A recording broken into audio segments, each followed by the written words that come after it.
예, 반갑습니다. 우리 옆에 있는 분들하고 다시 한번 인사 좀 나눌까요? 반갑습니다. 은혜 받으십시오. 한 주 동안 안녕하셨습니까? 사람은 누구나 복을 원합니다. 그래서 숟가락에도 베개에도 이불에도 한국 사람 특별히 여러 곳에 복자를 써놓고 복이 오기를 기다립니다.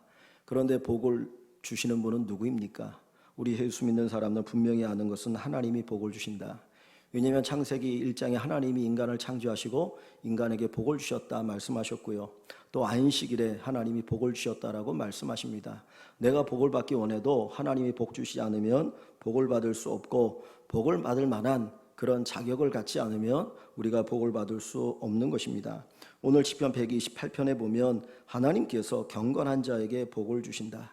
하나님께 경건한 자에게 복을 주신다 그랬습니다. 시편은 총 150편으로 되어 있는데 150편의 전체 주제가 1편입니다. 시편 1편이 150편의 전체 주제인데 그 주제가 뭡니까? 복 있는 자는, 복 있는 자는, 복 있는 자는, 복 있는 사람이 어떤 사람인가, 복 받는 사람이 어떤 사람인가 하는 것을 명확하게 우리에게 가르쳐 주고 있습니다. 그 시편 1편의 주제를 따라 오늘 128편 속에서도 복을 받는 사람 어떤 사람인가 하는 것을 우리에게 말씀하고 있는데, 한 가지로 이야기하면 여호와를 경외하는 사람, 여호와를 경외하는 자가 복이 있다 그랬습니다. 저와 여러분들이 여호와를 경외하십니까? 그렇다면 복 있는 사람입니다. 내가 여호와를 경외하고 하나님을 예배하고 하나님을 사랑하고 하나님을 두려워할 줄 안다면 저와 여러분들은 이미 복받은 사람인 줄 압니다. 하나님께서는 하나님을 경외하는 사람들에게 복을 주십니다. 다윗은 원래 목동이었죠. 그는 8번째 아들이었습니다. 아버지도 다윗 별로 쳐다보지도 않았고 형들을 더 위해했습니다. 그런데 그 다윗이 이스라엘의 왕이 됩니다. 왜? 하나님 여호와를 경외하였기 때문입니다. 여호와를 경외하는 사람 하나님이 복을 주십니다. 우린 누군가가 나를 모함하거나 나를 수치스럽게 하거나 나에게 욕을 하면 견딜 수 없어 합니다. 어쩔 때는 밤을 자지 못하고 정말 부들부들 떨기도 하죠. 그런데 하나님을 누군가 모욕한다면, 하나님의 이름을 누군가 망령되이 일컫는다면 우리는 어떤 마음을 가질 수가 있을까요? 다윗은 골리앗이 하나님의 이름을 모욕할 때 그는 견딜 수가 없었어요. 사울 왕도, 수많은 장수들도, 수많은 군인들도 그 골리앗이 하나님의 이름을 망령되이 일컫고 모욕할 때 아무도 한마디 하지 못했습니다. 그런데 다윗이 아버지의 심부름을 갔다가 전쟁터에서 그 골리앗을 외치는 소리를 들었습니다. 야, 이스라엘의 하나님이 이것밖에 안 되느냐? 그러면서 막 모욕하고 저주할 때 그는 견딜 수가 없어가지고 감히 네가 만군의 여호와 이름을 모욕하느냐? 그리고는 물맷돌을 가지고 싸울 때 그는 승리자가 되었고 결국은 이스라엘의 왕이 됩니다. 하나님은 여호와 하나님을 경외하는 자에게 복을 주십니다. 저와 여러분들이 하나님을 소중히 여기고 하나님을 경외하고 하나님을 기뻐하는 귀한 은혜가 있기를 주의 이름으로 간절히 축원합니다. 이 잠언에 보면 하나님을 경외하는 것이 지식의 근본이다 그랬어요. 하나님을 경외하는 것이 지혜의 근본이다. 그 이야기는 뭡니까? 하나님을 경외하는 것이 지혜와 지식을 얻어서 복된 길을 걸어가는 삶을 살게 된다라는 것이죠. 오늘 본문 다시 1절을 보시면 여호와를 경외하며 그의 길을, 하나님의 길을 걷는 자마다 복이 있다 그랬어요. 하나님을 경외하고 하나님의 길, 하나님의 도를 따라 살아가는 사람이 복이 있다라고 하는 것이죠. 우리가 지지난주에 여호수아 1장의 말씀을 살펴봤습니다. 하나님께서 여호수아로 지도자로 세우시고 이제 가나안 땅을 정복하는 사명을 주실 때 어떤 전략적인 방법을 이야기하지 않았습니다. 그냥 그에게 하신 말씀은 뭡니까? 내가 너와 함께 할 것이다. 내가 너와 함께 할 것이다. 그리고 두 번째 그에게 말씀하신 건 뭡니까? 여호와 율법을 주야로 묵상하고 그것을 지켜 행하라. 그리하면 내가 나의 길이 평탄하고 내가 형통하리로다. 한마디로 얘기하면 복을 너에게 주겠다라는 것입니다. 오늘 우리가 하나님을 경외하며 주의 말씀대로 살아가면 그 삶은 복된 인생을 살아가게 된다라는 것입니다. 여기 128편 위에 보면 그 1절이 시작하기 전에 여러분 성경책에도 글씨가 쓰였는데 가로치고 뭐라고 쓰여 있습니까? 성전에 올라가는 노래. 이스라엘 백성들이 성전에 하나님을 예배하러 갈 때에 부르는 노래라는 거예요. 이 시편은 노래입니다. 노래인데 그들이 성전에 올라가면서 공동체가 모여서 함께 노래하면서 성전에 올라가거든요. 근데 그들이 128편의 이 노래를 부르면서 성전에 올라갈 때 그들의 마음이 담겨있는 노래입니다. 그들의 고백이 담겨있는 노래입니다. 누군가 이 시편을 기록했는지 모르지만 이 시편을 기록한 사람은 그가 철저하게 너무나 많이 하나님의 은혜, 하나님 복을 깨닫고 나서 그가 시를 지었는데 여호와를 경외하며 그의 길을 걷는 자마다 복이 있도다. 여호와를 경외하며 그의 길을 걷는 자마다 복이 있다. 내가 살아보니까 하나님을 경외하며 그의 길을 걷는 자가 복이 있다라고 하는 것을 깨달아서 노래로 만들어서 수많은 사람들이 대대로 이 노래를 부르며 하나님을 예배하도록 한 것입니다. 사랑하는 성도 여러분, 어떤 사람이 복을 받습니까? 내가 조금 부족하고 연약해도 다윗처럼 목동일지라도 하나님을 경외하고 하나님의 말씀의 길을 따라 살아가는 사람, 그가 복을 받게 되어 있습니다. 신명기 28장을 축복장이라고 이야기합니다. 여러분들이 신명기 28장을 읽어보셨는지 모르겠는데 거기 보면 하나님을 경외하고 하나님의 말씀을 따라 사는 자가 받는 복을 쭉 나열해 놓았어요. 그 고대 시대에 그들이 하나님을 경외할 때 어떤 축복이 임하는지를 이야기할 때 들어가도 복을 받고 나가도 복을 받고 원수가 치러 왔다 일곱 길로 도망하고 우양에 복을 받고 여러 가지 많은 복을 받는다는 이야기를 거기에 내포하고 있습니다. 지금 뭘 얘기합니까? 하나님을 경외하는 것이 복된 인생이다. 우리의 삶은 하나님을 경외할 때 하나님의 놀라운 축복의 역사가 일어나게 된다라고 하는 것을 가르쳐 줍니다.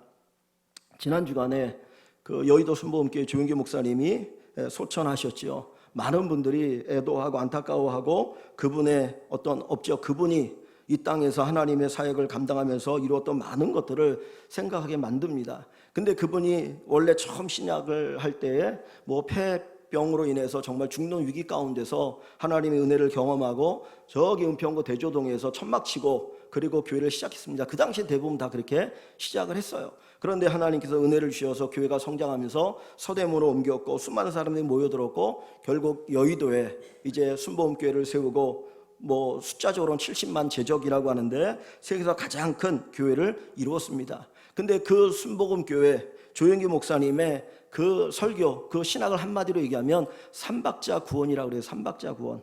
여러분 들어보셨습니까? 삼박자 구원. 그래서 70년대, 80년대에 엄청나게 그것에 대한 논쟁이 있었거든요. 그것이 어디에 나오냐면 요한 3서 1장 2절에 사랑하는 자여 내 영혼이 잘됨같이 너의 범사가 잘되고 강건하기를 원한다.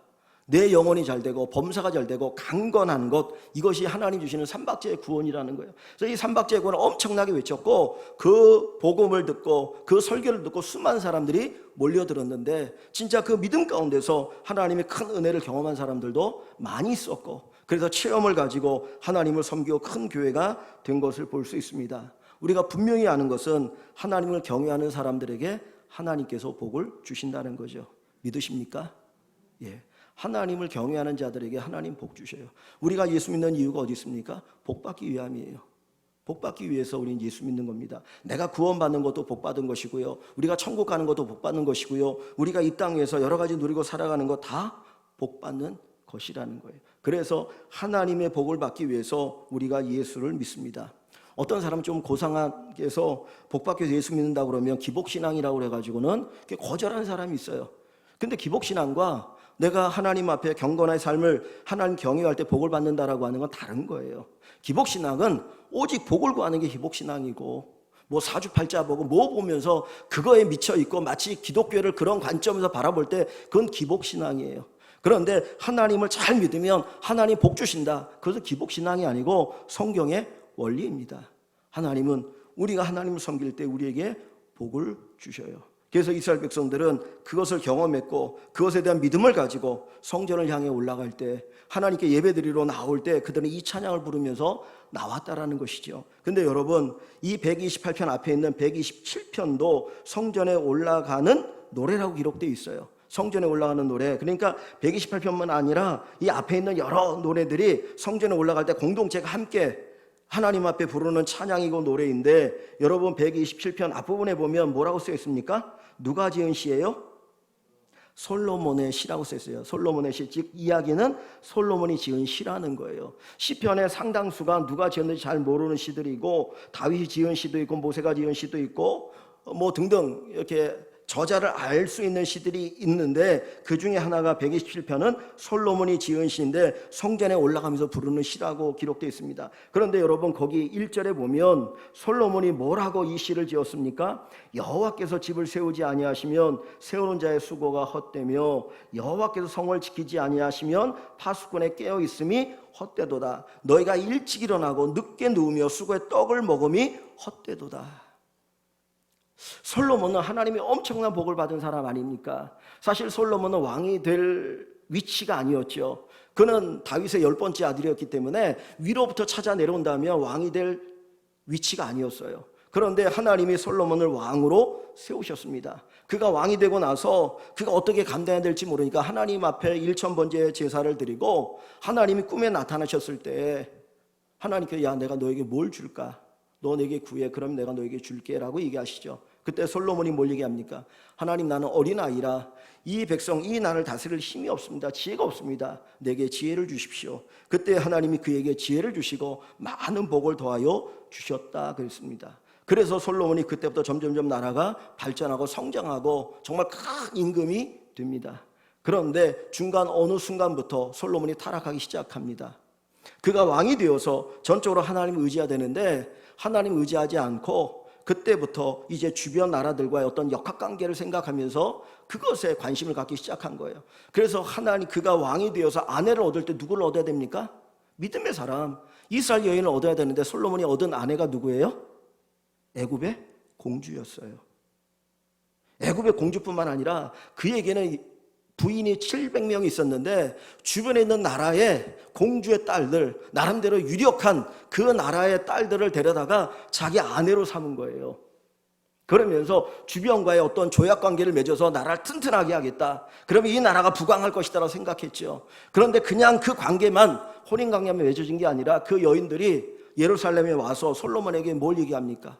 당신은 하나님 섬기지만 나는 애굽에서 섬겼던 나의 신이 있으니까 나도 나의 신을 섬기게 해달라. 그리고는 산당을 지어달라는 거예요. 그래서 신전들을 수없이 짓게 되어집니다. 그때 솔로몬이 어떻게 되는 거예요? 타락하게 되는 거죠. 그전에는 하나님이 은혜를 누렸습니다. 하나님 복을 주시는 걸 경험했습니다. 그런데 그가 하나님을 떠나 하나님을 경외하지 않고 하나님을 떠났을 때 그가 체험한 게 무엇이었냐? 시편 127편 1절과 2절의 말씀이었던 거예요. 한번 다시 보십시오. 여호와께서 집을 세우지 아니하시면 세우는 자의 수고가 헛되며 여호와께서 성을 지키지 아니하시면 파수꾼에 깨어 있음이 헛되도다. 너희가 일찍 일어나고 늦게 누우며 수고의 떡을 먹음이 헛되도다. 하나님을 떠난 인생의 결과가 이렇게 비참하다는 거예요. 그가 하나님 안에 있을 때 하나님을 경외할 때는 하나님의 은혜를 받아서 정말 그 은혜 가운데 축복을 누리고 살았는데 그가 하나님을 떠나고 나니까 그 인생이 이렇게 비참하게 되어진 것을 그가 나중에 이 시로 써서 그리고 수많은 사람들에게 이것을 노래하게 합니다. 사랑하는 성도 여러분, 우리가 하나님을 경외할 때 하나님 우리에게 복을 주십니다. 우리가 하나님을 경외하고 그의 길을 걸어갈 때 하나님이 우리에게 복을 주십니다. 여호수아 1장 8절에 율법을 주야로 묵상하고 그것을 지켜 행하는 자가 어떤 복을 받는다 그랬습니까? 길이 평탄하고 그리고 형통한 삶을 살게 될 것이다. 이제까지도 믿음으로 살아오신 성도 여러분, 여러분이 끝까지 믿음으로 살아가셔서 하나님 예비하신 귀한 축복을 누리는 은혜가 있기를 주님의 이름으로 간절히 축원합니다. 자, 128편에 보면 여호와를 경외하고 그 말씀을 따라 살아가는 사람이 받는 복이 무언가 크게 세 가지를 우리가 생각해 볼 수 있는데요. 첫 번째가 일터의 복입니다. 일터의 복. 자, 2절을 같이 읽습니다. 2절. 내가 내 손이 수고한 대로 먹을 것이라. 내가 복되고 형통하리로다. 아멘. 내가 내 손이 수고한 대로 먹을 것이라. 여러분, 이게 복입니까? 아닙니까? 우리는 요만큼 수고하고 이만큼의 결과를 얻길 원하죠. 1시간 공부하고 서너 시간의 결과를 얻고 싶은 것이 인간의 욕망이고요. 그런 결과를 얻을 때 복받았다라고 이야기합니다. 아, 난 복 있는 사람이야. 나는 축복받은 사람이야. 하나님 나를 특별히 사랑하시는가? 아, 그렇게 얘기를 하는데 성경은 뭐라고 얘기합니까? 내 손이 수고한 대로 먹을 것이라. 네 손이 수고한 만큼 네 손이 수고한 대로 얻는 것이 복이라고 말씀하고 계셔요. 내가 일하지 않았는데 뭔가를 누리고 산다. 그건 망하는 길입니다. 내가 열심히 일했는데 결과가 없다. 그것도 망하는 길이죠. 하나님께서 우리에게 약속하신 축복은 내가 수고한 대로 누리며 살아가는 것입니다. 기독교인이 된다라고 하는 것은 공짜를 누리고 사는 게 아니에요. 내가 구원받은 건 하나님의 전적인 은혜죠. 내가 죽을 수밖에 없는데 예수 그리스도를 보내주시고 그분을 믿게 하시고 그 믿음을 통해서 우리가 구원받았으니까 그건 엄청난 공짜입니다. 그런데 이 땅을 살아갈 때 주님은 누리고 사는 것은 내가 수고한 대로 그 결과를 가지고 살아가는 것입니다. 내가 수고하지 않은데 많은 것을 얻으면 다른 사람 그만큼 손해를 봐야 돼요. 내가 수고하지 않았는데 많은 것을 얻는다는 것은 누군가는 손해보는 사람이 있어야 하는 걸 얘기합니다. 그런데 다른 사람에게 상처, 아픔과 고통을 주면서 나는 복을 받았다. 그거는 올바른 믿음이 아니죠. 내가 수고한 만큼 누리고 살아가는 귀한 축복을 경험하는 은혜가 있길 원합니다. 아까 제가 신명기 28장을 축복장이라고 얘기했죠. 근데 사실은 신명기 28장을 보시면 하나님이 이렇게 복을 주신다라고 하는 이야기보다는 하나님이 이렇게 저주하신다는 말이 사실 훨씬 많아요. 양을 따지면.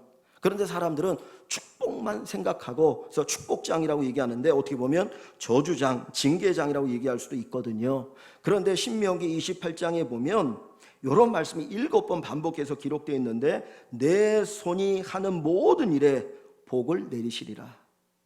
하나님이 복을 주시는데 어떤 복이냐면 내 손이 하는 모든 일에 복을 주실 것이다. 신명기 28장 8절에 12절에 그리고 다른 곳에도 7번이나 내 손이 하는 모든 일에 복을 주시리라 그랬어요. 하나님께서 내가 하는 일에 복을 주시지 않으면 우리의 수고는 헛되다라는 거예요. 그래서 2절 127편 2절에 너희가 일찍 일어나고 늦게 누우며 수고의 떡을 먹음이 헛되도다. 그죠? 내가 열심히 수고했는데 결과 없으면 그것만큼 허무한 게 어디 있습니까? 그것만 고통스러운 게 어디 있습니까? 우리가 수고한 대로 하나님 정직하게 그 수고의 결과를 누리며 살아가게 해달라고 기도하면 좋겠습니다. 불로소득이라는 말을 쓰지요. 투기라는 말을 많이 쓰지 않습니까?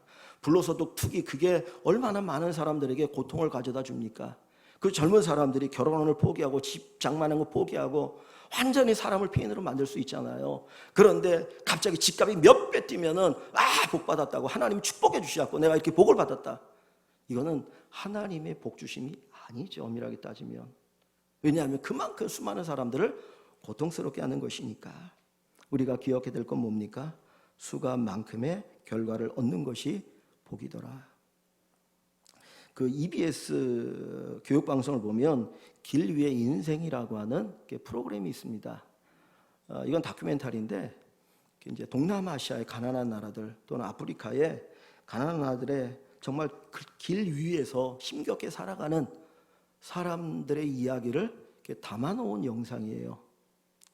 근데 거기에 보면 어떤 엄마가 남편은 죽고 그 자식 하나 데리고 살아가는데 먹여 살리기 위해서 정말 나귀를 이끌고 높은 그 고원지대, 히말라야 고원지대 저 밑에까지 내려와가지고는 짐을 이렇게 나르는 그 험한 일을 합니다.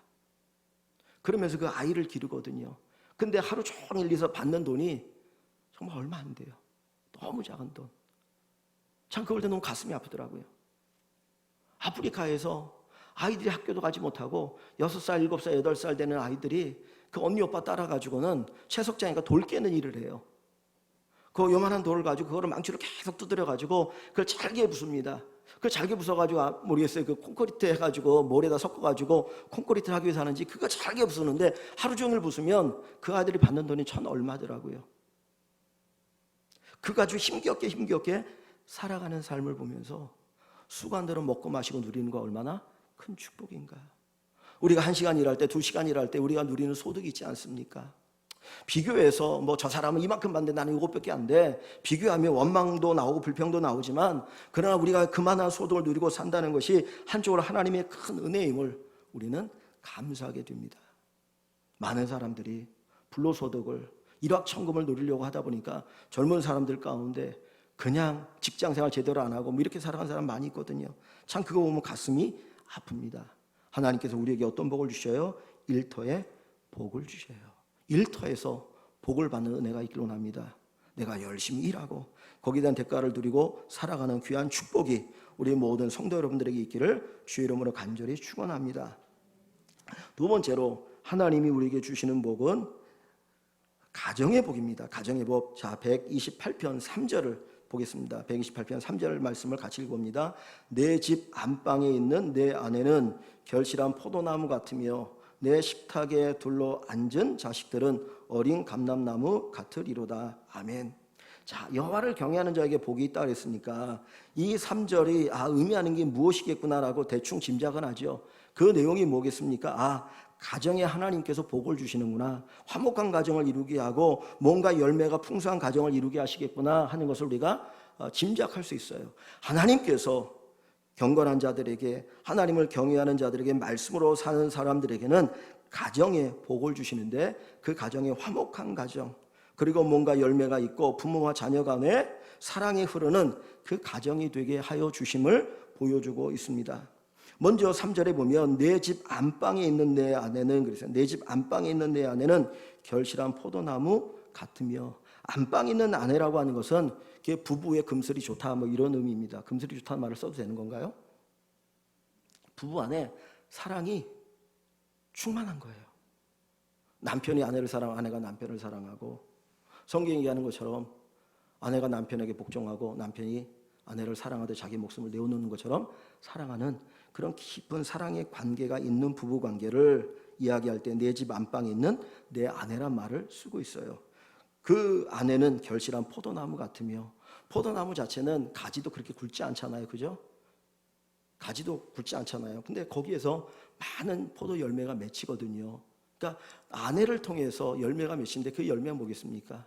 옛날에는 가정이 복받은 가정 어떤 가정이에요? 자식이 많은 가정이죠.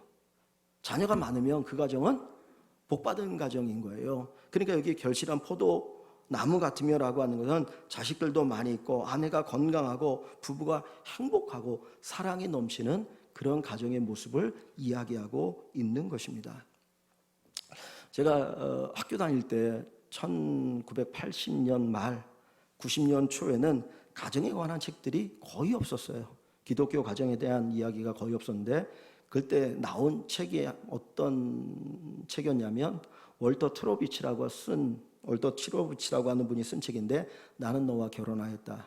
나는 너와 결혼하였다는데, 이 책 때문에 저도 결혼했습니다.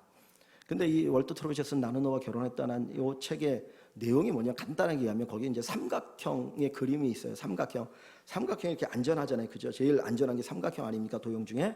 근데 삼각형이 있으면은 삼각형이 세 개의 꼭지점이 있는데 맨 위에가 하나님, 그리고 밑에 두 꼭지점은 나와 배우자 또는 나와 어떤 연인과의 관계를 이야기합니다. 그러면 이 삼각형의 관계를 통해서 이 관계가 이루어지는데, 하나님이 꼭지점에 있고 내가 이쪽에 있다면 내가 하나님 앞에 좀 가까이 가고, 그리고 나의 배우자도 하나님 앞에 가까이 가면 두 사람의 관계는 어떻게 지겠습니까? 멀어집니까? 가까워집니까? 삼각형이 이렇게 있잖아요. 그러면 이 꼭지점을 향해 내가 조금 더 가고 이쪽에 조금 더 가면 이 두 꼭지점이 가까워지나요? 멀어지나요? 가까워지죠, 그죠? 요게 하나님과 친밀함의 관계는 결국은 부부의 친밀함의 관계를 보여준다는 거예요. 예수 믿는 사람들이 서로 사랑하되 하나님과 더 점점 가까워지면 그만큼 두 사람의 친밀도도 가까워진다는 것을 보여주는 거예요. 지금 여기에 여호와를 경외하는 그 아내와 남편이 하나님을 경외할 때 그 부부의 관계도 더 깊어지고 더 애정이 깊고 사랑이 충만하더라 하는 것을 이야기합니다. 자, 그 뒤에 내 식탁에 둘러앉은 자식들은 어린 감람나무 같으리로다 그랬습니다. 이 감람나무는 일반적으로 씨앗을 심어서 자라나는 것이 아니라 나무에서 나오는 가지를 심어서 자란다고 그래요. 여기 어린 감람나무라고 하는 것은 기존에 있는 그 나무에서 나오는 가지를 이야기합니다. 그러니까 이 자식들이 어떤 자식이냐, 부모의 신앙교육 속에서 잘 자라나는 자식을 이야기하는 거예요. 그래서 그 자녀가 복을 받는다, 그 자녀가 복을 받는다라고 하는 것을 이야기하죠. 지금은 어리니까 열매가 없지만 이들이 자랐을 때 풍성한 열매를 맺는 정말 복된 삶을 살아가게 될 것이다 라고 하는 하나님의 약속이 여기에 담겨 있습니다. 우리는 밥을 먹을 때 예전에는 말을 하지 않고 먹지 않았습니까? 말을 하면 쌍놈이다. 양반은 그냥 조용히 밥만 먹어야 돼. 그런데 요즘은 좀 바뀌어서 밥 먹을 때 뭐 이런 얘기 저런 얘기 하면서 사실 시간이 없으니까 그렇게 얘기하지 않습니까? 근데 이 유대인들도 밥 먹을 때 식탁 교제라 그래요. 거기서 교육이 이루어지는 거예요.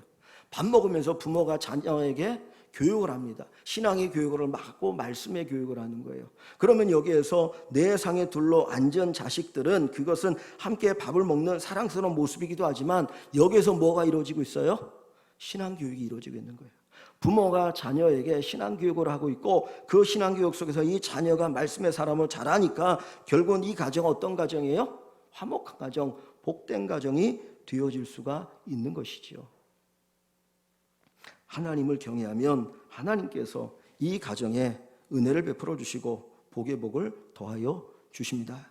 그래서 시편 127편 3절을 봅니다. 시편 127편 3절에 가보면 이 솔로몬이 뭐라고 얘기합니까? 3절부터 5절 말씀을 같이 한번 봅니다. 127편 3절에서 5절. 보라, 자식들은 여호와의 기업이요 태의 열매는 그의 상급이로다. 젊은 자의 자식은 장사의 수중의 화살 같으니 이것이 그의 화살통에 가득한 자는 복되도다. 그들이 성문에서 그들의 원수와 담판할 때 수치를 당하지 아니하리로다. 그 자녀들이 부모의 기쁨이요 자랑이 된다라는 거예요. 하나님을 경외하는 이 가정이 그들이 말씀으로 잘 자라고 하나님을 경외하는 주의 자녀들이 되어서 그들이 부모의 기쁨이 되어지고 부모의 자랑이 되어짐을 보여줍니다. 여러분, 바울사도를 통해서 에베소서나 골로새서에서 우리에게 뭘 이야기하나요? 부모는 자식을 말씀과 교양과 훈계로 양육하고 자녀는 부모를 공경하라. 그죠? 그리하면 이 가정이 복된 가정이 되어진다라고 말씀하고 있지 않습니까? 살아계신 하나님께서 여호와를 경외하는 우리 모든 성도 여러분들에게 복 주시되 가정에 놀라운 축복이 있기를 주의 이름으로 축원합니다. 여러분의 믿음이 귀한 것처럼 여러분의 자녀의 믿음이 너무 귀해요. 정말 복이 계속해서 내려가기 위해서는 저의 믿음을 지키는 것과 더불어 자녀들의 믿음을 지키는 것이 필요하다는 생각을 꼭 가지시면 좋겠습니다. 내가 믿음이 좋으니까 내 자녀도 당연히 믿음이 좋을 것이다? 아니에요. 아버지가 목사니까 자녀들도 목사 같은 믿음을 가질 것이다? 아니요. 부모가 선교사니까 자녀들도 선교사 같은 믿음을 가질 것이다? 아닙니다. 아닙니다. 우리 자신과 우리 자녀들이 정말 귀한 믿음을 통해서 이런 사랑이 넘치는 가정, 화목한 가정, 하나님의 은혜가 흐르는 귀한 가정을 이루어 나가시를 주님의 이름으로 다시 한번 간절히 축원합니다.